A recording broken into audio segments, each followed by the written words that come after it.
Hello everyone, my name is Fen Plays, and this is Starsector. Starsector is one of those rare games that was developed by 4 people over 10 years, and it's actually good. It's been called Mount and Blade in Space!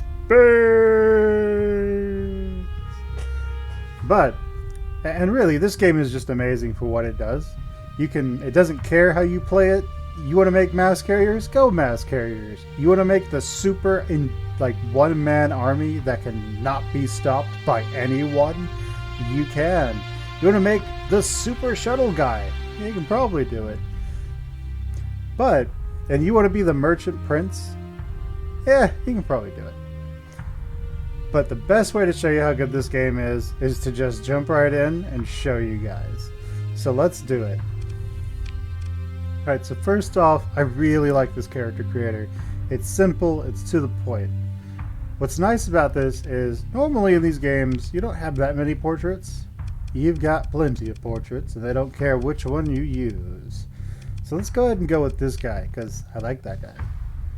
Let's go with ourselves, Fen Muir. And what's nice here is the sector size actually will help with performance. So the normal size is default. Small, on the other hand, is about 50% the size of the normal sized sector. And it reduces the amount of computer performance you need, the processing power that you need. And as a result, the game can be a little bit faster, but my computer's not having that problem right now. Now we're going to be playing on Iron mode simply because I like torturing myself for your entertainment. And we're just going to jump right in and hopefully not die. And then, now, for this we have 4 major options, and then the 5th one is more of just randomized start, as it says, randomized. So with Bounty Hunter, you start with a Wolf-class frigate. Wolf-class frigates are very small, agile combat ships. And so if you start with that, you can kind of get around the enemy and attack them more effectively. When we look at the Scavenger, they start with a Wayfarer class combat freighter. Now the nice part about freighters is that they have more cargo space, they can carry more fuel than the frigate can. Typically your more military based ships are going to have less cargo and fuel space because they normally have support ships to carry fuel and supplies for them. So the combat freighter, less combat capability, more fuel, more cargo, and I think more crew. An explorer leading a salvage expedition from aboard an apogee-based cruiser. Cruisers are the 3rd largest category in the game, ship category in the game. So it goes frigate, then destroyer, then cruiser, then capital. So the apogee, I hear it's pretty good. I usually don't try to start with 3 or 4. I usually start with 1 bounty hunter or 2 scavenger. And then lastly, we have a mercenary leading a small task force from aboard a Hammerhead class destroyer. So the Hammerhead class destroyer, those are nice. Typically destroyers are very combat oriented, and as a result they have lots of guns, they have lots of options. Cruisers tend to be a bit specialized in what they do, whereas destroyers are a little more general as just bruisers. And then capital ships, you really get to see that specialization kick in. The Freelancer, it just starts with a hodgepodge of things, so we're going to go ahead and avoid that today and just jump straight into the Bounty Hunter. Yeah, let's do that. Alright, so here we have the second most important choice of the game. The one we just made is the first in the beginning. Overall, it doesn't matter though, because after about a couple hours of gameplay, you should be well beyond this. So a kite-based shuttle. Shuttles are the smallest, actually. So I would say they're tier 0, if you will. So let's rework our tier system. So the smallest type ship is the shuttle. The second smallest is the frigate. The third smallest. So tier 1 ships are shuttles. Tier 2 ships are frigates. Tier 3 ships are destroyers. Tier 4 ships are cruisers, and tier 5 ships are capital ships. We can add tier 6, which would be space stations, because they're just enormous. And I think that makes sense to you guys. I hope it does. But here we have to choose, are we going to go with an experienced subordinate officer, or are we going to go with a Shepherd class drone tender with a cargo of heavy machinery? I'm going to go with the drone tender because I'm intending to go with a really dumb mass carrier build. Just to see what happens. So, yeah, we're going to do that. It's going to be really stupid and funny. So let's now go with our, what is arguably the third most important choice here, which is normal or easy. Easy, you take less damage, about a quarter less damage. Your sensor range is greatly increased, and your salvage is increased by 50%. What that means is that it's far easier to make it as a salvager on easy than it is on normal. But realistically speaking, normal just wants you to go and do lots of trades. And we'll get to that in just in about 30 minutes to an hour. So we're going to choose normal, and just for you guys, we're going to start with the tutorials so that you're all on the level on how this all works. You know, a nice part about this game is that it does try to simulate an entire galaxy running. So right now what it's doing is doing a lot of simulations to see where everything is and what factions are doing well and where things are being traded. Alright, welcome to the sector. Your fleet is in the middle of nowhere and critically low on supplies. If you don't acquire more supplies, your fleet will suffer through a slow but ultimately fatal decline. Fortunately, there's a debris field nearby. Move up to it and activate your scavenge ability to search it for useful cargo. It's possible to scavenge through the same debris field multiple times, but there are diminishing returns and an increased risk with each attempt. Only scavenge once here. We gain the scavenge ability. Make sure to take all the supplies and any other valuable cargo, but feel free to leave the cheap and bulky metals behind. To get your fleet moving, click on empty space in the direction you want to move. So what that's saying is, if I click, say, over here, my ships will move over there. Now, there's one mechanic I want to tell you guys about, and that is free look. If we right-click, we can move the screen around. Not really a fan of this, unless I'm, have some specific purpose. Mainly because things are not static on screen anymore. I can demonstrate a little bit later when we get to something where there are larger objects. But I'd rather just be able to zoom out more, then I can click on more things. So let's go ahead and move up to this debris field. And hit the scavenge ability. Your fleet assumes a stable orbit relative to the debris field. The field appears stable and will not drift away anytime soon. Long-range scans indicate it's likely something of value could be found inside.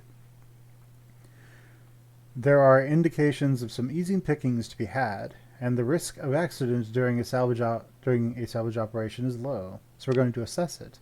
This tells us, first off, what our scavenging effectiveness is, which is based on how much heavy machinery you have versus how much crew, and how much crew you have versus what the density field needs.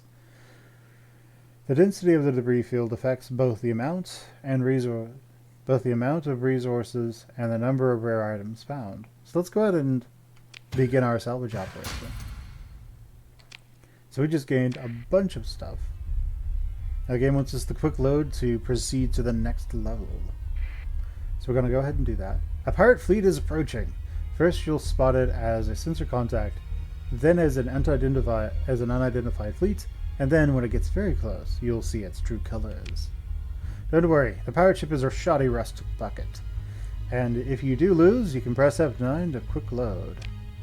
Even so, combat can be expensive, especially if there's no bounty on the enemy you fight.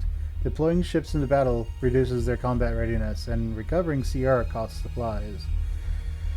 Battle damage can cost even more supplies to repair. However, fighting is often necessary to survive. Wait for the pirate fleet to approach, then defeat them.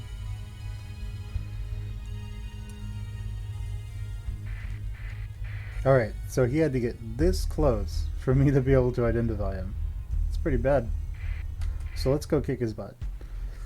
The pirate ship maneuvers to prevent you from disengaging easily. It does not appear to be certain of your identity. Any hostilities will have a reduced impact on your reputation. Let's open a comm link. Did the hegemony send you to do this errand for them? Come to collect the bill? So I think they're the pirates supposed... That's just their random dialogue for us attacking them. But we're going to move to engage. Transfer command is if you want to go and command one ship or the other. We're going to stay where we are and go and fight this guy. You can select which ships to deploy at the beginning of each battle and deploy reinforcements as the battle goes on. Deploying a ship reduces its combat readiness by a fixed amount. In addition, ships will begin to gradually lose combat readiness after their peak readiness time runs out. Recovering combat readiness takes time and consumes valuable supplies. So we could deploy all these ships or just one of them. I'm just going to deploy them all. And here we have the tactical screen, I think is what it's called, or the command screen if you like. We can select ships. We can give them orders. We can also select these points and we can delete them. There are all kinds of commands you can give your ships as well. You can have them escort to various degrees. You can tell them to just run away. Tell them to run away altogether, which would be here. You can tell them to safely run away, which would be trying to defend themselves. You can tell them to search and destroy, where they try and search the battlefield for enemy ships. I think that's what all the enemies are set to by default. You can get a little bit more info about a given ship. And you can show video feed, which lets you look at a ship that isn't the one you're commanding. You can also toggle autopilot on the ship that you are commanding. So now he's being controlled by the AI and will just do seek and destroy as default. But what I want is for these two guys to go over here and see what they can find. So we see the enemy over here. We have a few options when it comes to the enemies. We can tell our ships to avoid the enemy, where they'll try to just stay away from him, stay away from the enemy.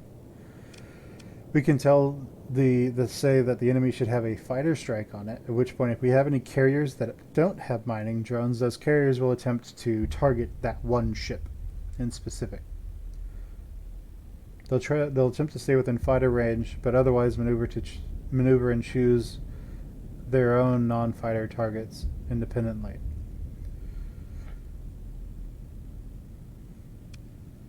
So we also have his other types of ships, given this assignment, will try to attack the target regardless of the tactical situation. So this is basically the same as eliminate, which is over here, where a ship just goes flat out trying to kill that one target and doesn't really care about tactics or danger to itself from other enemy ships. Finally, we have engage. When you order your fleet to engage the target and any nearby enemy ships without exposing themselves to undue danger. So basically, if you want your ships to target certain high-value certain medium-value ships, if you will, without putting themselves in extreme danger, you want to use engage. If, however, an enemy ship pushes too far into your line and you just want everyone to jump on it and kill it really quickly, then you hit eliminate. And if, say, there's a super mega death ship somewhere that will just destroy everything you have, then you want to use avoid on that one, because typically your ships will be smaller and more agile. Now if you right click, it automatically goes to eliminate. So we're going to actually set this to fighter strike, because it's going to act the same as eliminate anyway. And hopefully have this drone tender send his drones out there to attack it. Now, then the thing about some ships is that they don't actually have shields, so taking them out can be somewhat easy.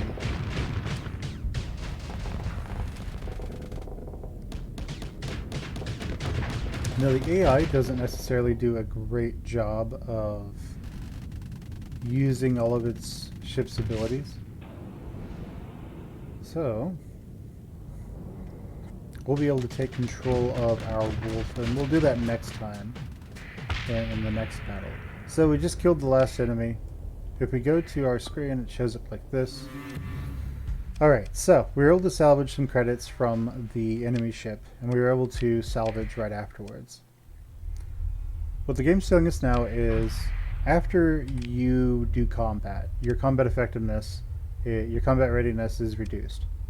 It costs you, so the ships are going to try and repair themselves and get back up to 100% or 70% combat readiness as soon as they can.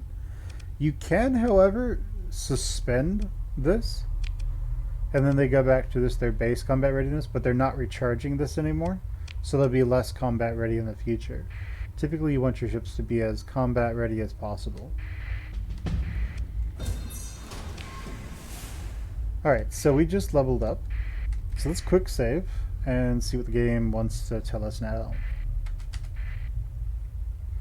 Alright, you've gained a level. Normally you gain 1 character point at each level up, but you get an additional 3 points at the start of your campaign. You can spend character points to increase aptitudes and skills. Each aptitude governs a set of skills, and the maximum level of a skill is limited by the level of the governing aptitude. The maximum level you can reach is 50. Once character points are spent, they cannot be refunded. Press C to open the character tab and consider your options. You don't have to actually spend the points now if you don't actually want to. Alright, so we can press C. That opens this up. Over here are the aptitudes. As you can see, we could just max them out if we wanted to. We're going to reset. By the way, just so we're absolutely clear, when you spend an aptitude, when you spend a point and confirm, you can no longer reset. Just so that's as clear as possible. So I'm going to try and maximize the ability Go Dark, which we will see in just a bit. And I've spent the points now. So here we go. Shortly after dispatching the pirates, you receive a tight beam communication from the system's main inhabited world, Ensaiota. The message is brief and asks you to travel there and contact the station commander Forth as soon as possible. Let's lay on a course for Ensaiota, and you don't need to do this to travel, but it helps to keep track of where you're going and how long it'll take to get there. After dismissing this dialogue, press E to open the intel screen and view the details of the message you've just received. Select the message and click the Show on Map button to open the map centered directly on Ensaiota.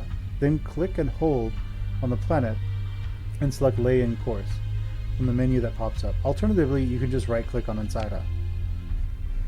You could also press Tab to open the map and locate Ensaiota manually. Once you get to Ensaiota, open the comms directory to contact Station Commander Forth. Alright, so what this wants us to do, in a kind of weird way to put it, is you press E to open this window. You click on that, then you click on this. That opens it straight to Ensaiota. We can now left click and hold, go to Lay in Course, and do it that way. Or we could press Tab, which opens it centered on us. We can then right click and scroll, and that'll let us get there. This is important because this is the entire sector we're in. And all of these have planets in them, usually. Each one of these lights is a star, which is named. If we go to E, and we click on planets, well, let's say we don't know where our planet is, but we have a quest to go to, say, Umbra. Well, that's kind of daunting, right? If we click on this and we alphabetize everything, well, Umbra's going to be in the U's, so let's look for that. So we're at the Y's right now, we're at the X's, we're at the V's, and now we're in the T's. So Umbra, right there. So we're able to know that Umbra is there, and we're able to lay in a course to get there. But right now our jump point's out. So that's why they tell you to do it that way. So let's go ahead and make our way to Ensaiota. Oh, it's laying a course for Umbra. Okay, we'll go that way. We'll go to Ensaiota. Ansara's pretty far away, and it'll take a while to get there at this rate. The Sustained Burn ability is useful for long-distance travel. Activating it will briefly stop the fleet and reduce its acceleration to a minimum, but the maximum burn level will be much higher. A Sustained Burn can be interrupted by other fleets that are activating an interdiction pulse. Activate Sustained Burn to get to Ansara more quickly. So we can hold shift to speed up time, and I'm going to just move Sustained Burn over there, because that's where I like it being. As you can see, we're moving much faster with Sustained Burn. You can hold shift to speed up time. Your fleet is getting closer to Ansara, which is controlled by the Hegemony, a major militaristic faction in the sector. While in Hegemony space, a fleet is required by law to identify itself by keeping its transponder on. This is a view shared by most, though not all, major factions. Turning the transponder on makes your fleet highly visible, and everyone seeing it will know who you are, unlike the pirate fleet you fought earlier, which you had to get very close to positively identify. Keeping your transponder on is a crippling disadvantage in hostile space, but as we're getting closer to port and we'd like to dock there, it's a good idea to turn it on. So here it's telling us that if the transponder is not on in areas where it's required to be on, you'll get unwanted attention from patrols. And so they'll come, they'll stop you, and they'll say, hey, turn your transponder on. And if you don't, they'll probably attack you. Now, since there are major consequences to your transponder being on or off, if we press it once, it starts to flash here. That's it saying that it's now primed for us to turn it on. If you press it twice, now it's on.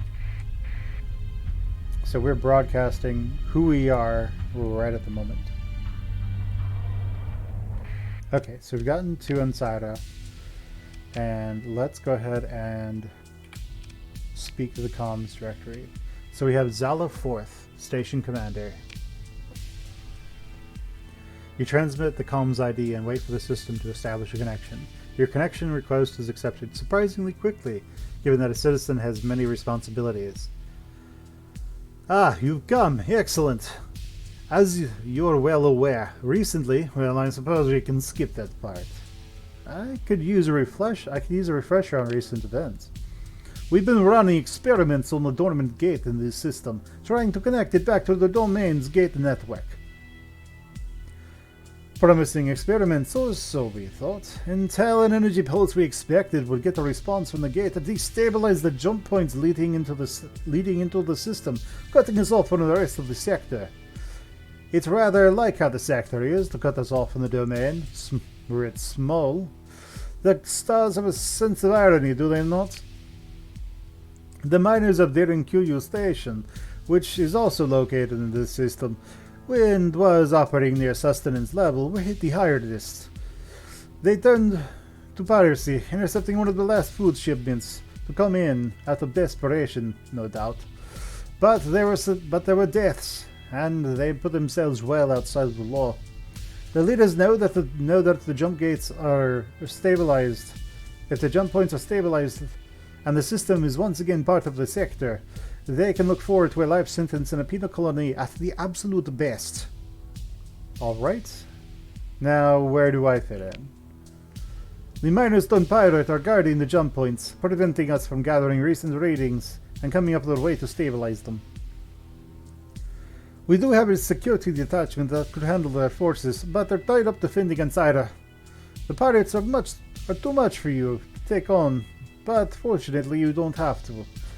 We've got an agent on Derinkuyu Station that was able to gain access to a recent sensor readings from the ships guarding the jump points, but they have not been able to get to long-range comms array to send the data to us. That's where you come in. Head to Derinkuyu Station and retrieve the data from our agent, then return here. Yeah, okay, so what's in it for me? A mercenary. Some credits, naturally, with some along the way. With more along the way.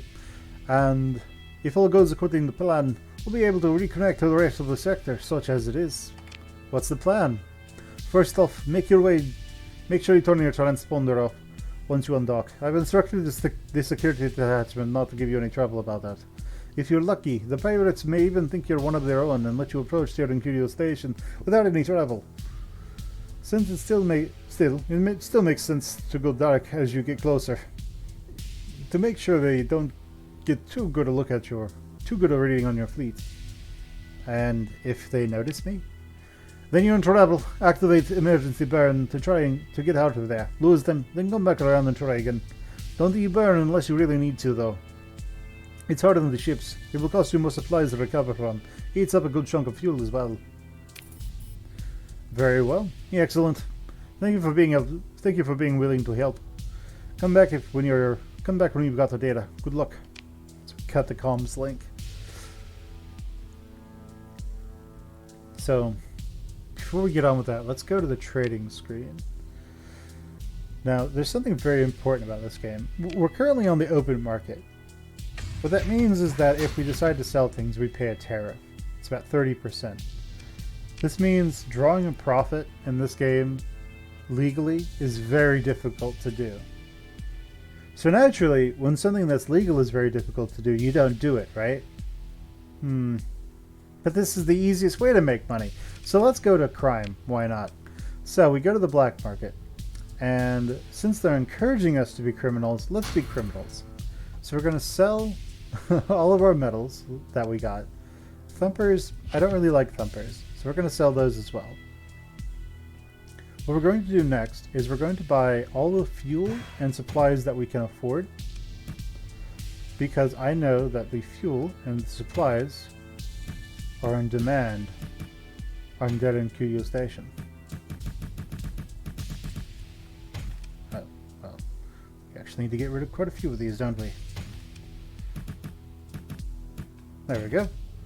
So, we've committed crimes. Crimes! So now let's make our way to Dead Curio Station. Where is it? Right, it's over there. So, now that we're a bunch of filthy criminals, let's go! Smuggling is very profitable in this game. So let's turn off our transponder.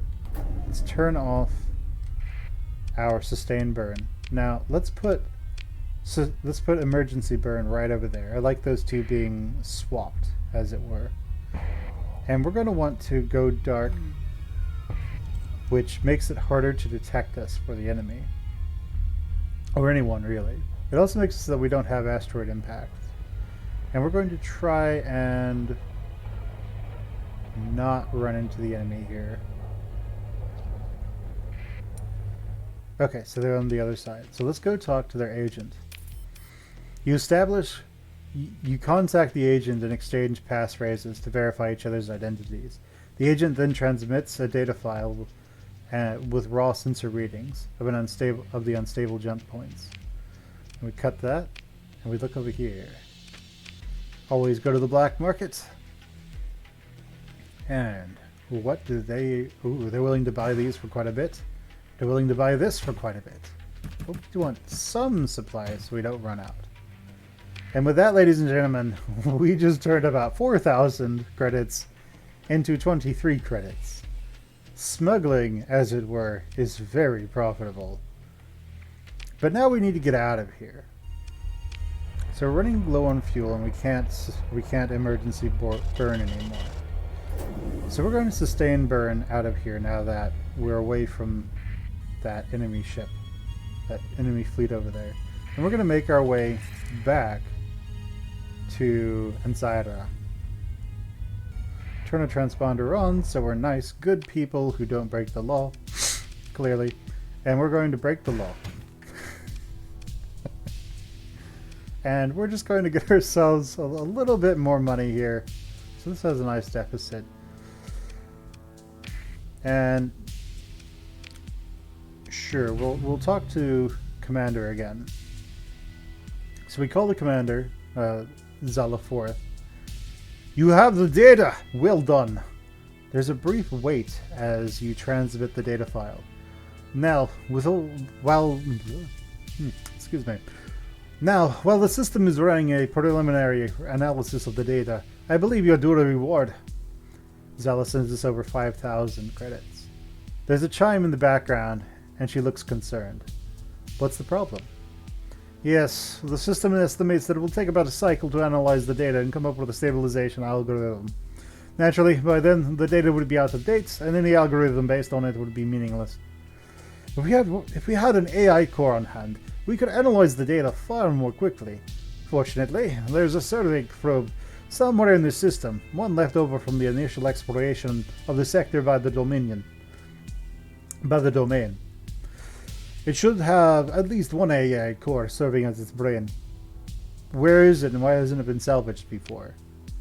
To answer your second question, domain artifacts are usually protected by automated defenses that still function to this day, and the probe is no exception. And the hegemony generally forbids civilian interference with domain artifacts, for the sake of public safety, of course. Desperate times, however. As to where it is, my data indicates that it's somewhere beyond the orbit of Pontus. Get there, then head out beyond the asteroid belt. Use the active sensor burst ability. You should be able to at the very least get a sense of contact on the probe.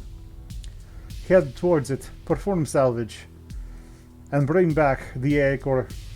So here it tells us that Pontus is a gas giant on the outer solar system. Well, outer star system. The solar system is the one that Earth is in. I'll see what I can do. So we cut contact, and then we clearly go back on our quest of being perfect law-abiding citizens and not breaking any laws whatsoever. Purely law-abiding citizens who never break the law or do anything bad. That's us. We're not smugglers. We're good people. Sorry, smugglers out there, you're also good people. Please don't hunt me down. So, we just made a bunch more money. And let's get back out of here.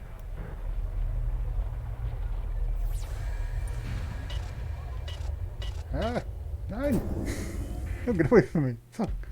Alright, so with this, I pressed the wrong button. So they're pursuing us. And so what's likely going to happen in this case is they're going to send 2 ships behind us, as they are, and then there's likely going to be a ship over here. So let's just run in a straight line away from them, and hopefully we can outrun them. So this is what it looks like when you're running away from enemy forces. The drone tender isn't particularly fast, though. That's the only real problem here. So we're going to have... But it seems to be outrunning them, at least, so that's good. So, whatever they are sending at us from this side is probably going after Nabboy Beta. Yeah, it looks like it. So we're actually going to have both of these ships just jump this one shuttle and kill it. Because, of course we are. And I'm going to assume control of the wolf.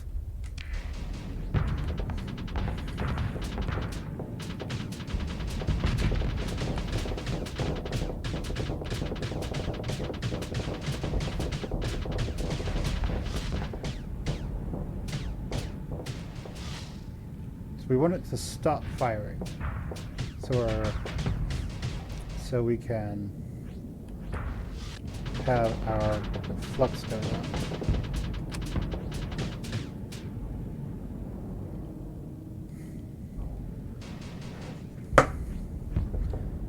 If you'll excuse me.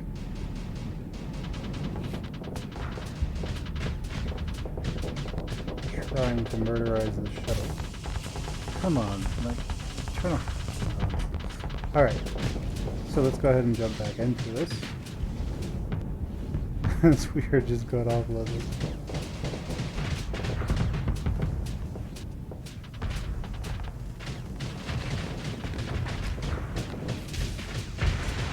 Alright, so we killed him. Let's go ahead and leave. Let's go ahead and issue this full retreat, and let's get out of here.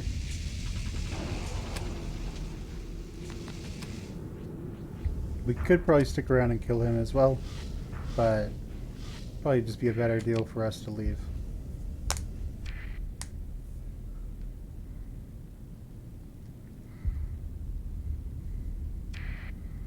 And there we go.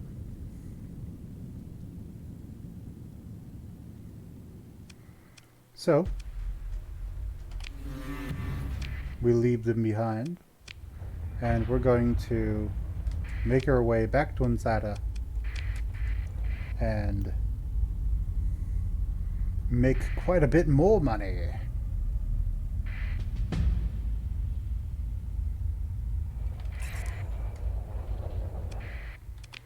Yes, first off, we're going to buy all this.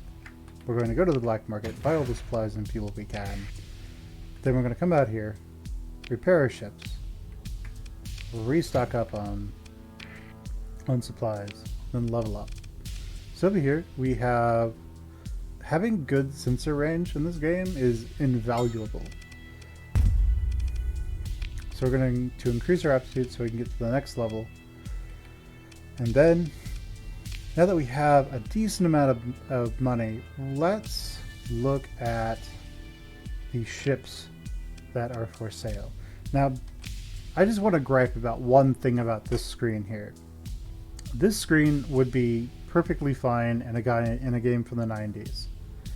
Perfectly fine. Because in the 90s, most people looked at these screens and it was intuitive to someone playing on a computer on how you would get somewhere. There was also the computer, the world would look very different in the 90s in terms of how computers work. Today, however, here's the thing. From this screen, you've already seen it, but from this screen you can get to the fleet menu to buy and sell ships. You can get to the refit menu to refit your ships. The problem is that almost no one I've ever seen play this game actually figures that out on their own, unless they are just randomly clicking on things. And today, these days they randomly click up here because this is where the user interface is. I mean, down here, that just stays there all the time anyway, so why would you click down there? It's there during the overworld. Clearly has nothing to do with anything over here, right? But that's actually where you're supposed to click. So you click down here to go to refit, you click down here to go to fleet, so in that sense, it's intuitive for a 1990s, like early 2000s developer. But in today's era, 2020, we see more. The user experience and UI design would say that there should probably be an arrow or something over here that goes to what's relevant to this. So the fleet and refit. We could put fleet over here and refit over here because everything has adapted itself to touch screens at this point, and having UI that's extremely functional in an obvious way. So that's my one big gripe about this screen right here, and I hope they fix that. So let's go ahead and go to fleets, and let's see if they have, because we're going mass carrier. So let's see if they have any drone tenders, and it doesn't look like it. So unfortunately, we can't do our carrier build just yet, but we're getting there. One day we will have a bunch of drone tenders jumping the enemy. Alright, so we're getting out here. We're going to go dark again so they don't come after us. And then we will hopefully not sensor burst again and get jumped by them. Now let's see if we can get in here without being detected. Looks like we can. So we're going to go to the black market and make a bunch of money again. We're going to keep about 5. Then we're going to look at what they have in terms of ships we can buy. Do they have any really crappy drone tenders? Well, no. Okay. So we're just going to leave now. We're going to active sensor burst and get ourselves attacked by them again. Can we salvage anything? So it's likely we can get something, so we're going to go ahead and just do a quick salvage of this and then continue running away. Remember, it's to bravely run away.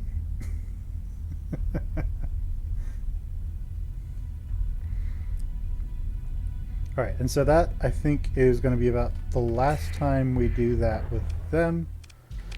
So they went to inspect us. So when you do a lot of smuggling, the authorities don't like it. So they'll stop you and they'll try to scan you. If you have any illegal items, like drugs or harvested organs, they'll take those, and if you have them, you'll lose a lot of reputation with them. They'll declare you a smuggler. They'll also confiscate them and they'll take them away from you. So I want to go back over here. I know we are going to go to the black market and sell off that metal. Then we're going to I don't know. We could keep doing that, but that's not going to be very entertaining for you guys. So instead, let's buy about, I don't know, 50 supplies or so. Yeah, let's do it. 25, being up to 25 supplies ought to do it for us. And then we don't really need fuel because we're not in hyperspace yet, but we're going to buy some fuel as well. And then we will go outside of Pontus and see where that takes us. So this one is called Pontus. Let's go there, and we're going to want to go outside of its orbit, so maybe there-ish, I suppose. We can speed up time and make our way there. So we see Pontus here, and we need to go out here and do an active sensor burst. So we see these little dots over here, these little triangles. Well, that tells us that there's something out there that we've detected. So when we get there, we see that this is the domain error probe. So let's go ahead and click on it. Your fleet approaches the domain error probe left from the initial domain exploration of the sector. Pitted by small impacts, the probe's hull displays iridescence typical of fearsome radiation scarring. Though this probe's manufacture could well date to 1,000 cycles ago, some systems are nominally active. So let's explore it. As your fleet moves closer, several energy signatures are detected coming online inside of the probe's hold. So we'll have to attack and defeat the automated defenses. So let's go ahead and do that. Now, Domain, they don't actually have shields, which is a fun little fact about them. So we're going to set this one to search and destroy. And I'm just going to take control of the wolf. And hopefully my phone won't start going off again. As you can see, absolute professionalism here, guys.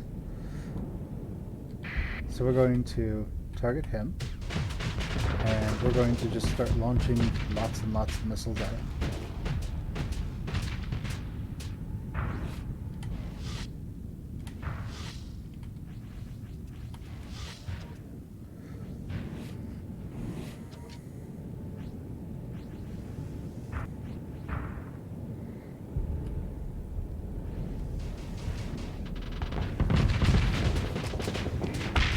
I think we killed him by ramming him. So we're going to target this guy next.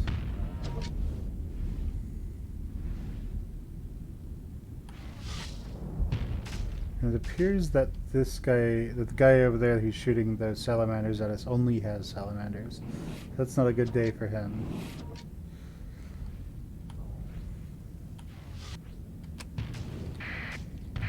So he seems to only have salamanders as well. So that's not good for him. Because that means that he's probably not going to have any kind of defenses either.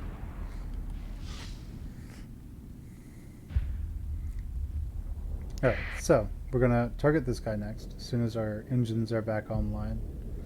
And we're going to take him out.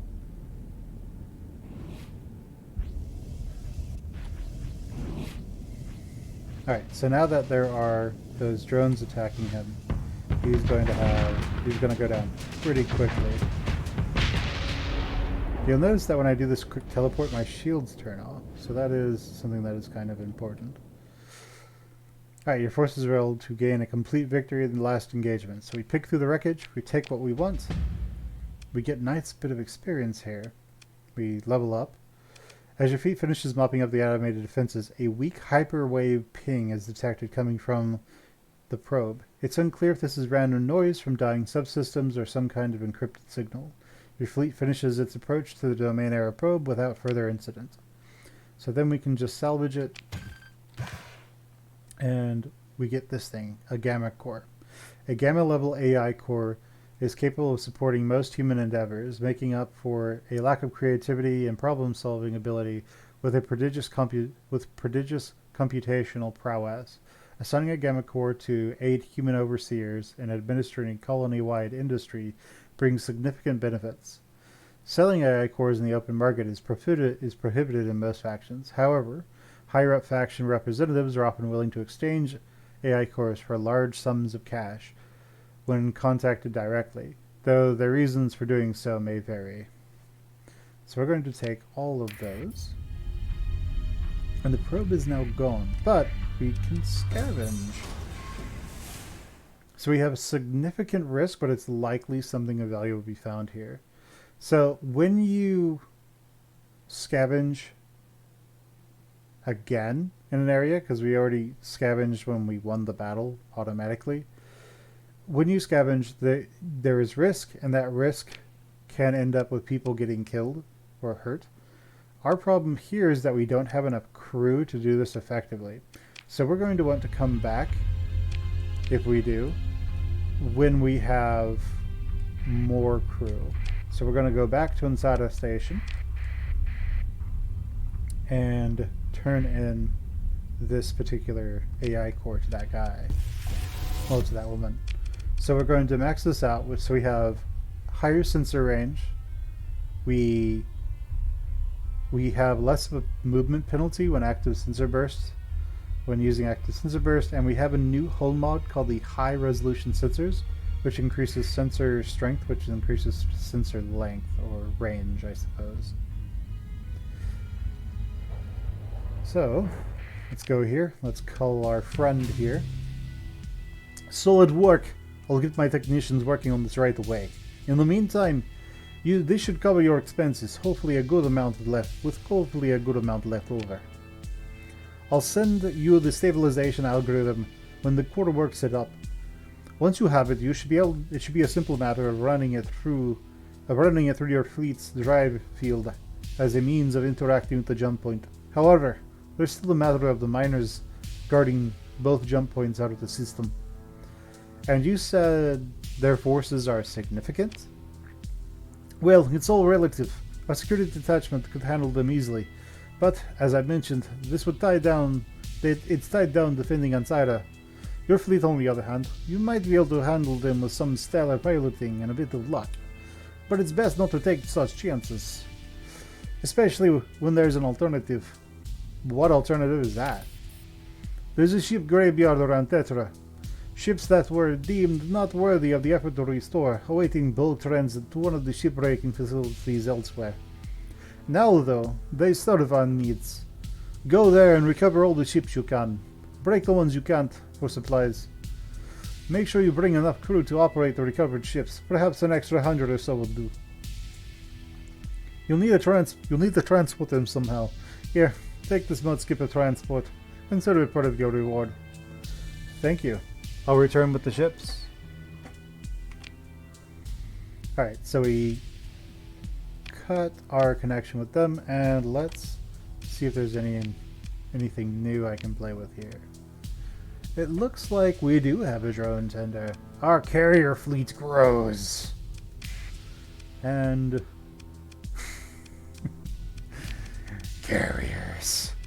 Alright, so we have expanded our crew a little bit. We're going to now need to buy some more crew. So what you see here is we have 46, that's how many we have. We have 58, that's how many we need. Now we're just about to get our hands on a bunch of ships, so we're going to want to buy all the crew we can. I also know that this crew here costs 38 per. Well, yeah, 38 per. And on the pirates, it was slightly cheaper. So, I think you guys know where we're going.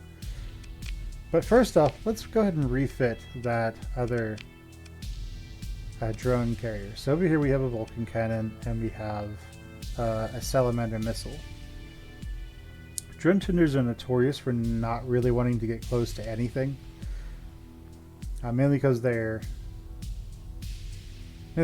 ships are kind of garbage.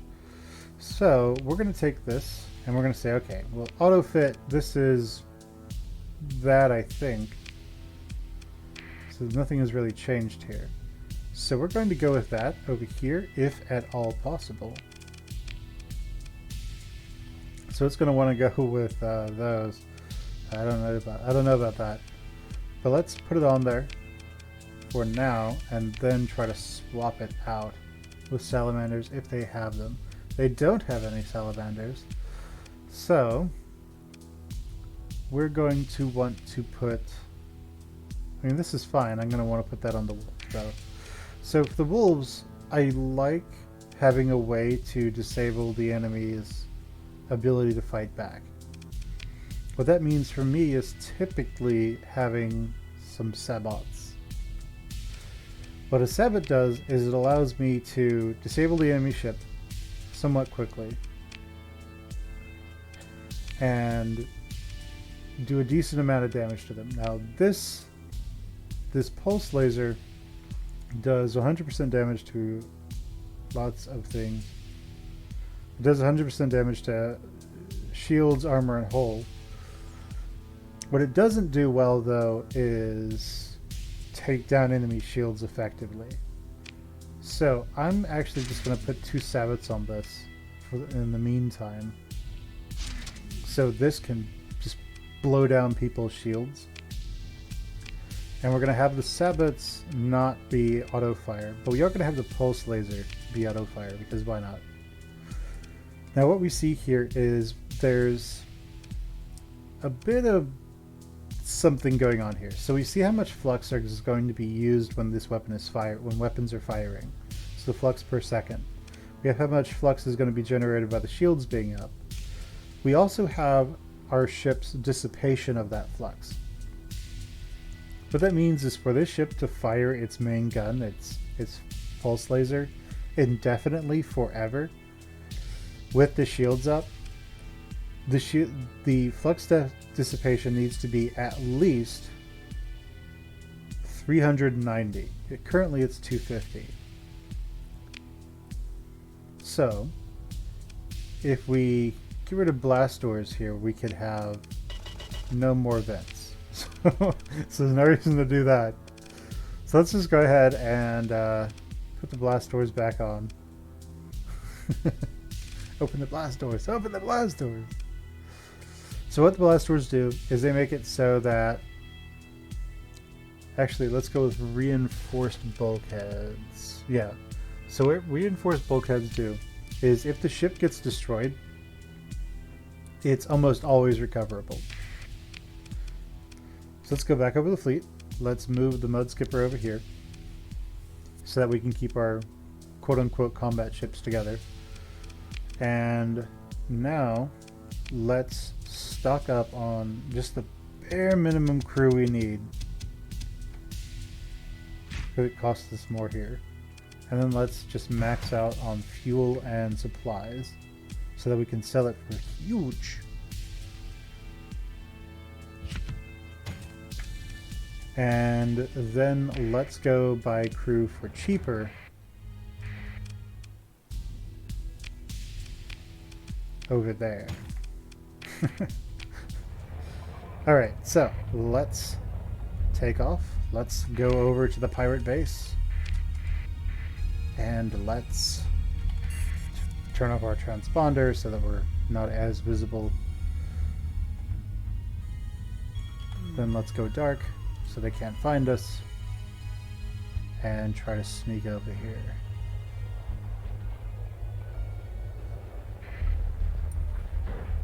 Alright, so we've gotten to Daring QU station. We know that they will buy these still for a higher rate. So let's sell those, but keep about 10 now. And also, how much is crew? Cheaper. So we're going to buy all our crew. We're going to sell that stuff. And cool. We just made a bunch of money again. Let's see. Do they have anything we can buy? Do they have any drone tenders? They do not. Okay. So, well, let's take off. Turn on our sustain burn and be chased by him. And now let's go over here near Tetra.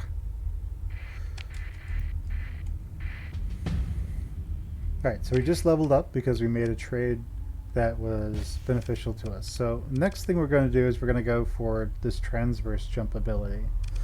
Transverse jump allows you to essentially slip out of star systems without using the normal oh yeah, we also need to buy some supplies real quick before we go over there. So we've maxed out on crew. We're going to want, I don't know, about 100 supplies or so. And we should be able to get away with not having any fuel, but let's just buy 10 for all time's sake, I suppose. And now let's continue on our way to Tontus? Tetra? Tetra. Alright, so what we'll find out here, it looks like a bunch of derelict ships. So let's go ahead and see what this gets us. So it looks like a derelict buffalo. It's not salvageable, so we're just going to scrap it. And we're going to do this for every single ship. It's not usable, we scrap it. Ah, we can take this bad wolf. Okay, so when ships are very low on combat readiness, they will actually self-destruct if you go and put them in combat. So you don't want to do that. And we have our first actual carrier, which we will lovingly use. And I believe the game just told us that we don't necessarily have enough crew. Yeah, we're under strength. So we need to start mothballing things. So we can press M, and what mothballing does is it makes it so the ship can't be used in combat, it can't be repaired, it doesn't use or provide any fuel cargo or personnel capacity. However, it also means that now the ship doesn't, it means that your crew isn't being used to pilot that ship. So now you can so now you increase the amount of crew you need. Alright, so we checked everything there. There's a debris field over here. So let's just go over there. Well, that was where we were originally. So we're just going to go back to Insidero and see where that takes us. So we're going to go ahead and speed up again with sustained burn and make our way there. Alright, so we're going to talk to Zala again. Welcome back. A bunch of rust buckets, weren't they? But put some weapons on them. Get a proper refit done. And with a dedicated crew, you might do alright. It's no worse than the pirates have got at any rate. Speaking of weapons... Yeah, I was just about to talk to you about that. Not much to buy on the open market, but we've got some stores. I've already ordered the local storage space to be assigned to you and some suitable weapons transferred there, along with enough supplies to speedily bring the new ships back to full combat readiness. Use them to outfit your new ships and make sure you've got enough crews for a full complement on every ship. And then break the rogue miner's defense at the inner jump point. Once this conversation is over, press R to open the refit screen. After selecting a specific ship, you can press the V You can press V to auto-fit, pick a desired loadout, and the ship will be automatically refitted to match it, using what weapons are available. In addition, you are now able to access local storage at Insida, and some weapons and supplies have been placed there. To access it, click on the storage button in the trade screen. I take it you got the stabilization algorithm then? Correct! These cores seem like they can work miracles sometimes. Let me transmit the results. Good luck to you, and if you fail, well, we'll just have to send the security forces to do the job. And then it could get very messy. It's good to know you're already working on Plan B. Come now, it's not so grim.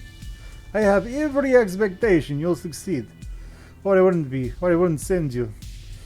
But it's my responsibility as commander to plan for every eventuality and not rely on a miraculous savior. Now, about those miners. The two fleets guarding the jump point will aid each other if you engage one when the other is nearby. So it'll be an easier fight if you manage to separate them first. If you can't, it should still be a fight you can win though. Copy that. I'll be back when the job's done. Alright, so let's go pick a fight with some miners, shall we? Miners, not, people who mine, not children. Go beat up some children, why not? I guess. Alright, so let's see what we can buy. Can we buy any carriers or drone tenders? No. We can't. Alright, so let's see what we've got here. So we have this carrier, and I actually really like carriers. So claws are really good. Wait, no, not claws. I'm thinking something else. I think they're called wasps. But those are really good. I'm going to go with broadswords are really nice at what they do. They have 2 machine guns. So they're really good at taking down enemy shields. But they're not too great at actually dealing damage to enemies. Now, drones with the drone tenders, they're really good at doing damage to armor. Well, they're okay at doing damage to armor, but they're not too great against shields because they don't do a whole lot of damage. But so I'm going to go with 2 broadswords. This one's on the black market, it's red, and it's cheaper. And then I'm going to give this, if they have it, I'm going to give it a pilum. It doesn't look like they have Pila here though. They do have harpoons though, and I like harpoons. So let's go with salamander over here. And now we might be able to add something that's useful for these specific ships. Carriers aren't really going to be used to do all that much fighting. So I put high resolution sensors on them to give us extra sensor range. Over here it needs to have a minimal amount of protection, so let's give it a light machine gun and then just outfit it with as much capacitors as we can, just so it doesn't get annihilated the moment it gets attacked. Okay, so we want to make sure that the light machine gun is on auto fire so we don't have to manually target things. And the salamander pods, it should be alright. The ship's going to be firing it manually anyway. And we'll go over here to this shuttle. Now these guys, they kind of don't matter, just to be honest. Now this ship right here, we're going to put high resolution sensors on that as well, because it's not a combat ship. It can get away with that.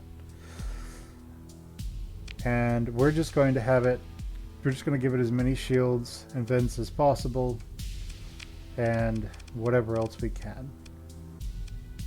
So if I can have it move faster, that would be fantastic. Yeah, let's do that. Let's have it move faster. Because it doesn't need weapons. It shouldn't be getting in combat. So it can help the fleet instead. This wolf, that's great. This, what is insulated engine assembly? Got it. Okay. Okay, so this is also a non-combat ship, so we're going to put the high resolution sensors on that as well. That's 9. So let's slap that on there. Let's just give it shields if we can. So it's now helping us as well. It doesn't really need the machine gun, so let's just give it all the shields it can. Okay, so now let's look at this again. Just weapon groups. What weapons? Okay, so I go back over to the wolf. So what I really like is having something that will take down their shields and then something to kill them with. So if I have to choose between Sabot and Harpoon or Sabot strictly, until I get other energy weapons that do more damage, I'm going to go with a Harpoon as well. Let's just go ahead and manipulate the weapon groups again, and that should be good. Let's give it a bit more shields. So over here, I'm going to take this, I'm going to try and set this as its own little option here.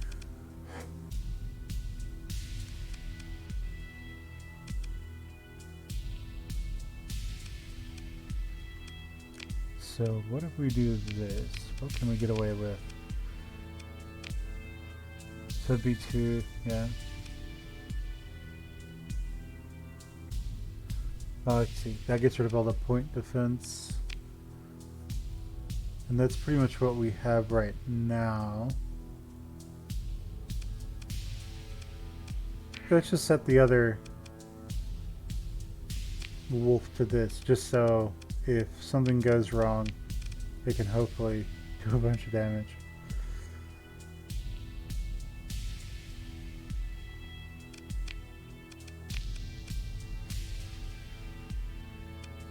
Okay, so we'll just do that with the wolves, and with the hammerhead, we're going to make sure that's nice and stripped. And what I like to do with these is give them the longest range weapons I can, and let them just wreak havoc. It's that, or give them the ability to close very quickly and quickly annihilate the enemy. What we have here is, if we can get 2 railguns, we have something that will do about, but we can't get those, so we don't have 2 railguns. Let's look at, we have 2 light mortars there, we have 2 arbalists here. Alright, so what we're going to do is at the top, in the front, we're going to do 2 arbalists. And then back here, these hybrid turrets, we're going to do 2 light mortars. Then over here, we're going to do some dual light machine guns. So it has some nice point defense. Yeah, no. Where is it?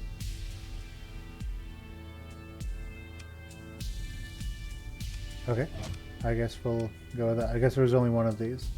But anyway, at this point, let's see what missiles we can give it. So the missiles for this are going to revolve around the idea that if we can take down the enemy's shields, we can kill the enemy. If we can stop the enemy from being able to run away from us, we can kill the enemy. So let's go with 2 sabots. Why not? What this will do is this will make it so that if the enemy gets in front of us, we can very quickly take down their shields and then just kill them.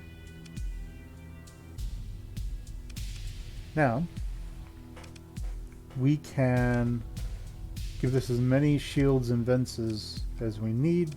We still have a bunch left over. So we get to start playing around with some of this. We don't want to do high resolution sensors, but auxiliary thrusters allows the ship to turn more quickly. In addition to this, we can install something that will increase the power of either of one of these. Or we can give it high resolution sensors, which I don't want to do.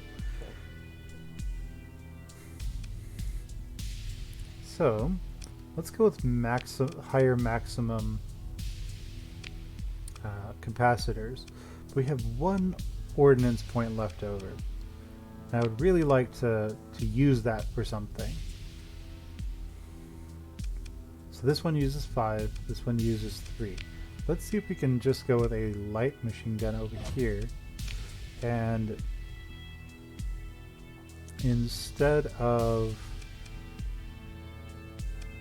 light autocannon, light machine gun.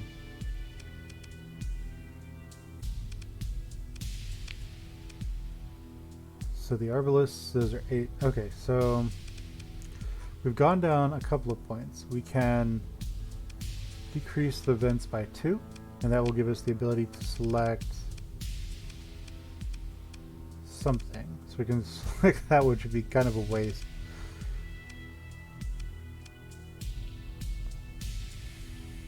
I guess we could. We have a bunch of options that aren't particularly great. So we have 3 points to use. We don't need all the points to be filled, but filling those points will feel better. So there's something else we can put in here. We could put a salamander on there, but I want to put that on the drone tender. We don't have to have all those points filled. I'll just be happier. So let's just keep it at 1 ordnance point is needed and call it a day. So we have the machine guns there on 4. On 3 we have the light mortars. On 1 we have the arbalists. And if our front guns are all firing, that will be 340, 440. So we'll still be dissipating more than we are firing. So that's currently good for us. Let's go ahead and just set the arbalist to auto fire as well. Okay, so 1 ordnance point, that's not all that important. Let's go down to our last one here and set its weapons groups. Actually, let's set the, let's go to this one and auto fit it to custom so we get that salamander on here so it can disable things. And finally, let's see what happens if we go, oh yeah, that's right, we sold that salamander. So let's just go here, let's refit it to a support if we can, but we can't because we don't have any, we don't have enough of those. Let's, yeah, that I like. Let's go with that actually. Okay, so everything is ready to go. Let's go to fleet and organize our fleet a little bit. So we want to unmothball these. That means we'll have to buy some new, means we'll have to buy some crew. Let's move our wolves up here, move our hammerhead there, move our carrier here, and have our drone tenders support the carrier.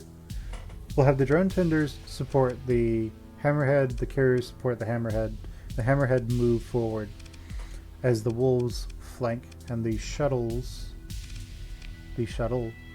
tries to help or support the wolves. So we need to go back over here. We need to buy enough crew to man the ships. So we're going to need 223 at the very minimum. Oh yeah, we're on the white market. Let's go to the black market. So we need 223 crew at the minimum. And we need all this fuel and supplies that we can get because, ladies and gentlemen, boys and girls, people of all ages, we are criminals. So we're going to unbuy just enough of these to where we can go and totally not be smugglers. Dirty, unwashed, unwanted smugglers who are totally not going to go commit crimes at Darren QU station, because who would do such a thing? What kind of criminal scumbag do you think I am? But let's go over here, let's run silent, let's go dark, and let's try to make our way into Darren QU station. without having to fight the security force over here. Oh no, the hegemony realized that I'm a black pirate smuggler, and they're like, how dare you, you horrible person! We need your money!